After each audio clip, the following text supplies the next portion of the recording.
Assalamualaikum warahmatullahi wabarakatuh. Jumpa lagi dengan saya di channel ini. Kali ini kita akan membahas phasing. Phasing merupakan pekerjaan dasar CNC dan begitu juga dengan pemrogramannya. Mari kita mulai. Kita tekan F9 dulu. Kita buat benda sederhana saja. Kita buat kotak. Ukurannya 50 kali 50 saja. Kita fitkan, kemudian kita extrude. Oke, 20 saja ketebalannya. Ini kita ke bawahkan saja, kita klik di sini supaya ke bawah. Kenapa ini ke bawah? Karena saya akan mencoba untuk titik nolnya berada di sini. Jika tanda panahnya ke atas, maka benda kerjanya akan ke atas dan itu akan mengubah titik nol dari skenario saya. Itu bebas ya, gimana programmernya. Tapi saya lebih suka titik nolnya berada di bawah sini.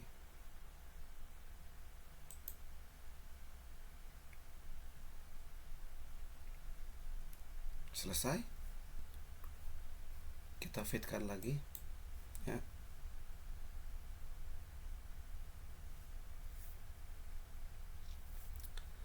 Kemudian kita ke mesin type. Kita ke mill 3 axis aja di sini. Setelah itu kita propertiesnya diatur stock setup. Di sini ada ukuran yang harus kita buat. Kita bounding box saja. Jika bounding box hasilnya seperti ini, kemudian kita okekan saja. Nah, karena kita mau phasing, maka Z-nya kita ke ataskan 1 mm. Misal benda kerja ketika digergaji disisakan 1 mm atau 2 mm untuk atas bawah. Z-nya kita satukan saja. Seperti perjanjian saya di sini. Kita atur. Ini kita nolkan, kita rubah nolnya di sini. Kita okekan ya. Ini seperti kita lihat di sini, ini adalah Z yang ditambahkan ke atas. Ini adalah Z yang ditambahkan ke atas. Kemudian bounding box ini ukurannya 50 kali 50. Saya andaikan benda kerja pinggirnya sudah dikontur dengan baik, sudah berukuran 50 kali 50, tinggal papas atasnya saja. Jika belum, maka ditambah sebetulnya. Kita ke phasing. Sini kita tulis phasing test 1. Oke.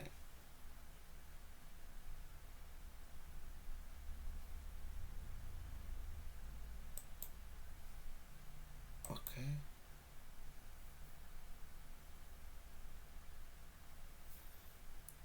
Kita tulis sini select library tool. Kita pakai end mill yang 20. Kemudian feed rate-nya saya coba 150 saja. Pulling rate-nya 150 bagi 2, yaitu 75. Kemudian spindle speed-nya kita 2000 kan saja. Kita ke cut parameter. Di sini ada beberapa jenis style untuk phasing. Saya akan coba yang one way saja. Yang one way. Di sini ada beberapa parameter yang harus kita bahas. Yang pertama, mari kita bahas across overlap.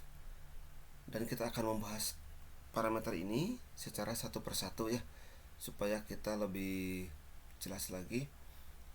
Across overlap ini jarak melintang. Kenapa sebut melintang? Karena di sini ada yang lurus di sini, yang melintang itu terhadap garis ini, terhadap garis one way ini. 50% adalah dari sini ke sini. Kita coba 50%. Kita okekan dulu. Kemudian kita dekatkan dulu. Ya. Kita lihat backplotnya. Ini 50% ya. Ya. Kita lihat. Ini dia.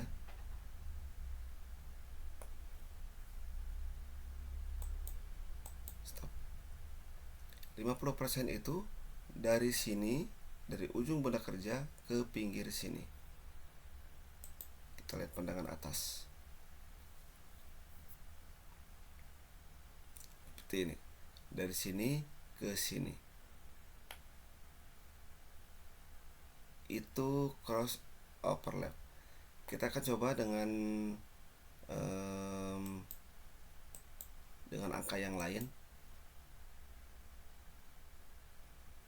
Misalkan di sini jadi 10%. Kita akan coba backplot lagi. Oke. Kita akan play di sini. Stop. Kita akan lihat di sini. Ya. Ini 10%. Kita pandangan bawahnya. 10% dari sini ke sini. Kita lihat pandangan atasnya. 10% dari sini ke sini. Bisa diatur-atur bagaimana cross overlap itu dipakai di facing ini. Tapi saya biasa menggunakan yang 10%. Kenapa? Agak geser ke sana sedikit, ke ujung sini, supaya tidak ada bekas dari ujung end mill. Tapi lebih efektif karena 10% jadi sedikit, hanya sekitar 2 mili. Itu cross overlap. Kita akan bahas kemudian long overlap. Di sini defaultnya 110. Long overlap adalah jarak bebas dari ujung sini, ujung benda kerja ke sini. Kemudian dari ujung benda kerja awal sini ke sini. Jadi cross overlap adalah jarak bebas dari ujung benda kerja awal dan jarak bebas dari ujung benda kerja akhir. Kalau 110% itu berarti 22 mili. Berarti dari ujung sini akan ada jarak bebas 1 mm. Kemudian dari ujung sini akan ada jarak 1 mm. Kita coba aja dilihat biar lebih jelas lagi. Kita akan coba melihat long overlap, tapi sebelumnya kita nolakkan dulu ini supaya lebih jelas melihat long overlap itu dari mana ke mana. Kita okekan. Kita lihat di sini. Ya, ini dia. Ini adalah long overlap yang tadi 110%. Jarak dari sini ke sini adalah 1 mm. Dari sini ke sini 1 mm. Jadi total dari sini ke sini, ke tengah-tengah sini itu adalah 11. Ini 10, ini 1, 11. Kemudian dari sini ke sini juga 1 dan 11. Kita coba playkan.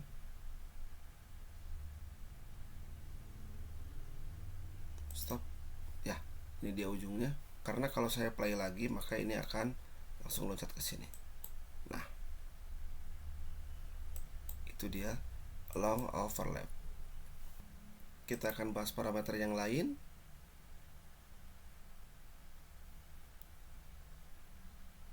Approach distance. Barusan saya nolkan karena untuk memperjelas long overlap. Sekarang kita isi lagi. Approach distance adalah kalau dari atas itu seperti tadi kita lihat di sini ada di sini pelung red. Across upper left itu tidak jauh seperti pelung red itu. Kita akan coba 10% supaya jelas perbedaannya.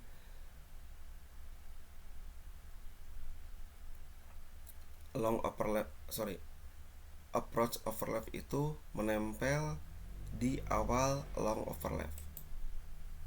Jaraknya adalah 2 mm. Ini dia 2 mm dari sini ke sini. Kita akan coba ketik 50% lagi. Kita lihat apakah betul yang itu. Ya, benar. Dari sini ke sini 10 mm. Itu approach overlap.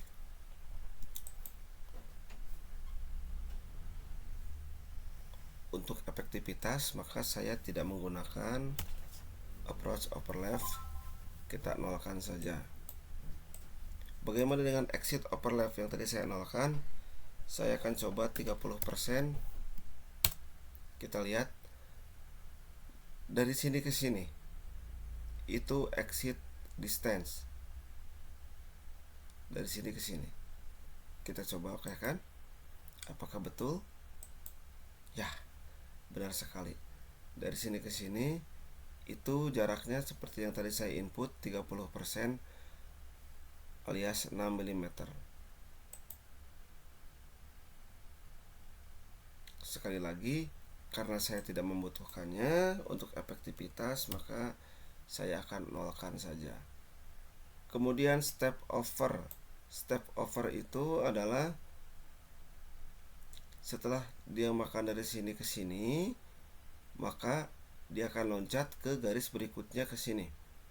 Nah, 75% adalah 75% dari diameter ini yang 20 mm. Jadi jaraknya akan jauh-jauh. Jika saya mengisinya dengan 10%, maka ini akan terjadi kerapatan karena jaraknya adalah 2 mm. Kita tes saja di sini. Apakah betul seperti itu? Ya. Jaraknya seperti ini, sangat rapat. Kemudian kita akan rubah lagi, misalkan jadi 50% atau setengah dari diameter. Kita akan coba lagi. Ini dia setengah dari diameter. Karena sekali lagi untuk efektivitas saya lebih suka defaultnya yaitu 75% saja kita gunakan. Kemudian di sini jika ada finishing maka sisakan saja, misalkan 0,01 atau berapa. Tapi karena ini pekerjaan dasar maka saya biarkan saja di sini 0. Kemudian depth cut karena disisakan 1 mm, maka saya tidak menggunakan depth cut di sini. Depth cut itu akan digunakan ketika pemakanannya benda kerja yang disisakannya misalkan 2 atau 3 mm. Itu akan di depth cut di sini, misalkan pemakanan satu kalinya 1 mm. Kemudian finishing stepnya 0,02 mm. Seperti itu. Karena ini 1 mm, maka akan tidak dilakukan depth cut ini. Linking parameter. Di sini ada retract. Retract adalah jarak dari ujung sini ke sini. Setelah dia ke feed plane, maka ada retract ke sini. Saya lebih suka retractnya sama dengan feed plane, yaitu 10 mm, supaya tidak ada gerakan tambahan lagi. Sekali lagi, saya lebih menjunjung tinggi efektivitas.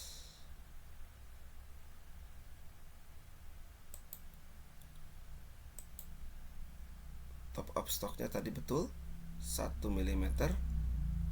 Kemudian kedalaman pemakanannya kita absolutkan 0 karena kita akan ke titik 0 dari benda kerja. Jangan lupa di sini absolut ya. Oke. Kita akan coba backplotnya seperti apa.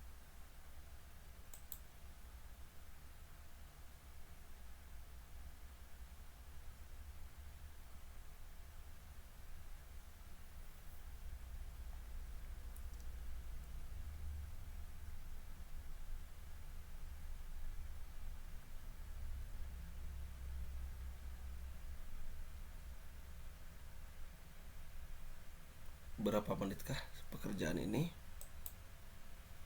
Di info sini 2 menit 27 detik. Dengan setting benda kerja dan lain-lain, maka itu menjadi 10 menit pekerjaan. Kita lihat lagi.